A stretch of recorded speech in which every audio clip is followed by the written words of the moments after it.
They told you youth was everything, that your 20s were the peak, that by 40, it's all downhill from there. And you believed it, because they said it with confidence, because the world rewards the young, the fast, the loud, the polished. But Carl Jung saw it differently.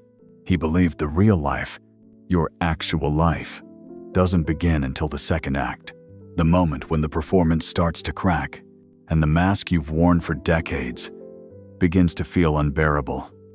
What if everything you've been told about success, about identity, about who you're supposed to be, was just the first chapter of a story you didn't write? What if the truth isn't that life ends at 40, but that life finally begins? Because maybe you haven't really been living. Maybe you've been rehearsing. And here comes the moment of reckoning. Because the truth is, the first 40 years of your life aren't the climax. They're the dress rehearsal. For the first 40 years of your life, you don't really live. You perform. You're the good child, the top student, the ideal spouse, the reliable employee, the person others can count on, but rarely the person you were meant to become. Carl Jung called this early identity, the persona, the social mask we wear to survive expectation. The persona isn't fake. It's adaptive. It helps you fit in. It gives you safety, structure, belonging. But here's the catch. It's not who you truly are. From the moment we're born, we're shaped not by who we are, but by what's acceptable. Be polite. Be predictable. Don't cry too loud. Don't want too much. Don't be difficult. So we begin to edit ourselves. We learn what parts to highlight and what parts to hide. We mute our intuition and amplify what earns applause. And with enough time, we forget where the performance ends and the person begins. We build lives that look successful on paper, degrees, promotions, family portraits, but feel strangely disconnected. Achievements that once felt exciting now feel scripted. Why? Because they were. We followed someone else's blueprint, ticked the boxes we never chose. And the scariest part? We got really good at it. You went to the right schools, chose the safe path, built the right life, played your part perfectly, and yet something still feels missing. Not because you did something wrong, but because you've been rehearsing a life that was never truly yours. Now, let's be clear. These early decades aren't wasted. They're essential. They teach you discipline, build resilience, forge skills. But what they don't give you is you. Jung believed the first half of life is about adaptation, becoming what the world asks of you. But the second half is about integration, becoming what your soul came here to be. That shift begins quietly, a soft, unsettling whisper. Is this it? Then louder. Whose life am I actually living? You start noticing the roles no longer fit. The mask feels tight. The applause feels empty. And then it happens. What once kept you safe now keeps you stuck. The image begins to fracture, and beneath it, the self, the real you, begins to stir. Then you hit 40, and something shifts. Not all at once, not with drama, but like a quiet fracture beneath the surface of a seemingly perfect life. You wake up one morning, and the life that once fit so neatly, the goals, the roles, the rhythm, suddenly feels foreign. The dreams that once fueled you feel flat. The accolades that once thrilled you feel hollow. The path you've walked with such conviction now feels borrowed. This is the moment many call a midlife crisis, but Jung didn't use that term. He saw it for what it truly is, a psychological pivot point, a necessary rupture, a point of divergence between who you were told to be and who you actually are. Jung called this moment the beginning of individuation, the breaking of the mask, so the true self can begin to breathe. You've spent decades building your persona, the competent adult, the dependable partner, the image of success. But suddenly, that identity begins to wobble, and with it, so does your sense of self. Modern psychology names this identity dissonance, the growing tension between the externally constructed self and the authentic inner self that's been buried under performance. And when the two no longer align, you feel it. Something inside you begins to whisper, is this really my life? Did I choose this? Or did it just happen to me? If I stopped performing, who would I be? At first, these questions feel destabilizing. You begin to doubt everything. Your job, your marriage, your beliefs, your worth. You feel unmoored, as if the foundation of your identity is slipping away. But here's the deeper truth. It's not because you're breaking down. It's because you're waking up. You're not losing your center. You're outgrowing the false one, the scaffolding you've leaned on for decades. External validation, predictable roles, linear success starts to fall away. Not because you failed, but because you've evolved. This is where most people panic. They start trying to put the pieces back together, rebuild the mask, force life back into its old shape. But Jung would argue, this is not a breakdown. This is a breakthrough. A deeper self is trying to surface, and it can't breathe through a mask anymore. This is the soul's rebellion against a life built on adaptation. It's not destruction. It's initiation, a calling, an invitation. And yes, it's uncomfortable, because the old map no longer leads anywhere, and the compass you followed was never yours. But discomfort is not dysfunction. It's direction. This is individuation. Not the end of who you are, but the beginning of who you've always been, waiting to emerge.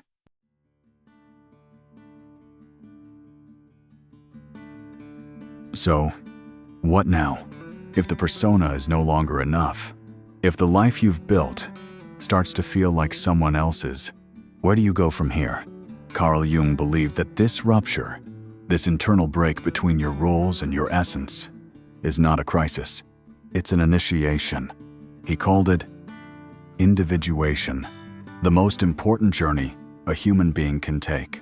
The journey back to wholeness, not perfection, not polish, but integration. Individuation is the process of becoming who you actually are, not who you were trained to be. It's not about adding new traits.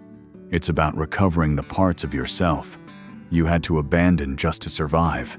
Your achievements, your titles, your performance, they've shaped your outer identity, but they are not your inner truth, because you are not what you've done. You are what you're willing to face. And that's what individuation demands. Courage.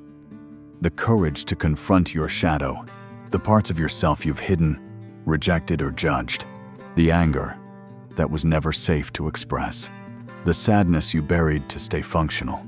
The brilliance you dimmed to stay small.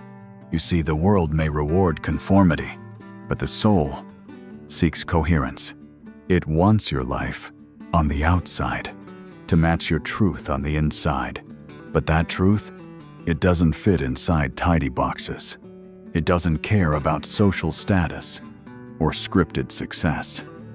It only asks you one thing: who are you when no one is watching? Most people never answer that question, because to do so would require letting go of the version of themselves that earned approval, but cost them authenticity. Jung was clear. Individuation is not self-improvement. It's self-confrontation. It's not a technique. It's a transformation. It doesn't end in a week. It doesn't end at all. Because you don't arrive at yourself. You become it.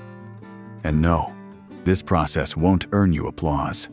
It won't always make sense to others. But it will give you something far greater: peace. The kind that doesn't rely on being liked, understood, or even accepted. But here's the cost that no one tells you up front.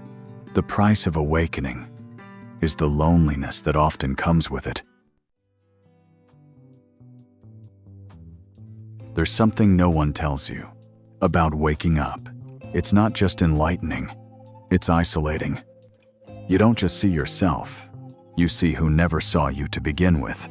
The friends, the relationships, the conversations, the entire social scaffolding built around the version of you that no longer exists. And suddenly, it all feels off. Small talk becomes exhausting. Surface-level bonds feel hollow. You sit in rooms where you once felt seen and now feel invisible. This is what psychology calls social shedding, the natural and often painful disintegration of relationships that were formed around your false self. It's not because you've become arrogant, it's because you've become honest. And honesty threatens the contracts you once signed silently. Don't change too much.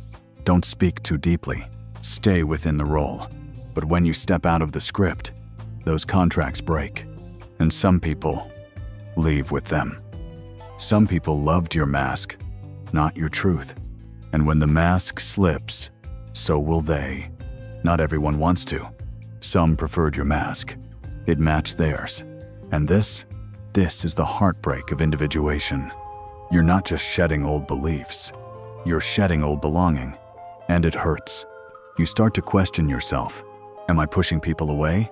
Am I the problem? Was I ever truly known? But let me reassure you, this is not rejection. It's realignment. You're not being left behind. You're simply moving ahead. And while the road feels lonelier at first, what lies ahead is connection that doesn't require performance, love that doesn't ask for compromise, conversations that don't shrink your soul to fit. But first, you must survive this silence, the silence of not being mirrored, the silence of being misunderstood, the silence of walking alone through the ruins of the roles you once performed perfectly. Because if you don't return to the mask, you must now learn how to recreate yourself from truth. Once the mask is gone and the old world fades, you're left with one terrifying but sacred question. So now, what rebuild or return to the mask? This is where real work begins. Not on the outside, but within. And no, there is no roadmap, no guaranteed method, no 10-step formula to follow. Because rebuilding your life from truth means beginning with what feels most foreign at first, yourself. So where do you begin? Step 1, reclaim your story. One of the most powerful approaches in psychology today is called narrative therapy, the practice of revisiting your life, not as something that happened to you, but as a story you can reauthor. You start asking, what beliefs did I inherit, but never question? What chapter am I repeating that no longer serves me? Who wrote the script I've been acting out? And then, you write differently. From agency, from presence, from choice, you become the narrator again. Step 2, meet your inner system. Another powerful tool is called internal family systems, IFS, a model that sees your psyche not as one solid self, but as a constellation of parts. There's a part of you that fears rejection, a part that still seeks approval, a part that numbs when things get hard, a part that clings, a part that runs. These parts aren't flaws, they're protectors. They were born from moments of pain, and they've been doing their best to keep you safe. Inner work means sitting with those parts, not to silence them, but to listen, to lead them, to integrate them, so you're no longer driven by what you haven't healed. Because healing isn't about becoming someone new, it's about becoming someone whole. And no, it's not fast, it's not glamorous, it's not linear.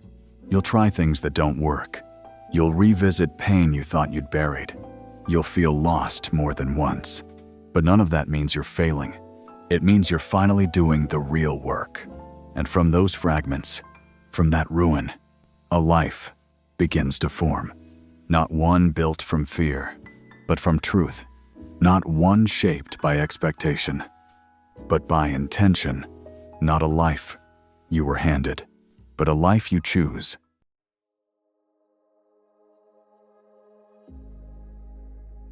Something powerful happens when you stop living from expectation and start living from essence. Success stops being about applause and starts being about peace. It's no longer about recognition. It's about resonance. No longer do they approve. Now it becomes, does this align with who I truly am? You stop asking, what's the right thing to do? And you start asking, what's the real thing to do for me? And that shift changes everything. Because for the first time, your choices aren't about proving anything. They're about embodying your truth. You no longer follow the script. You write your own rhythm. You no longer wake up to meet deadlines. You wake up to meet your own soul. You say no without guilt. You say yes without fear. You stop performing and start becoming. This is not rebellion. It's return to your inner compass, to your deepest knowing, to the quiet voice that was once drowned out by noise, pressure, and conditioning. And here's what's remarkable. When you live from essence, you don't just feel different. You attract differently. People who only resonated with your old persona fall away gracefully. And those who see your essence, they find you. You no longer chase. You magnetize. Opportunities begin to emerge that you didn't have to hustle into being. Because your energy no longer speaks the language of survival. It speaks the language of sovereignty. And that's the ultimate freedom, to live in alignment, so deeply that even if the world misunderstands you, you no longer misunderstand yourself.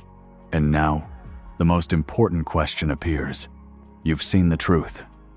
Now, will you live it? This wasn't just a video. It was a threshold, a quiet ceremony, marking the end of pretending and the beginning of becoming. You can't unhear what you've heard. You can't unfeel what just stirred inside you. That knot in your stomach, that sense that something vital just shifted, that's the signal. You've outgrown the narrative.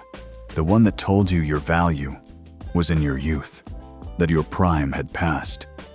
That life at 40 was a winding down, but now you know the truth. This is where it begins.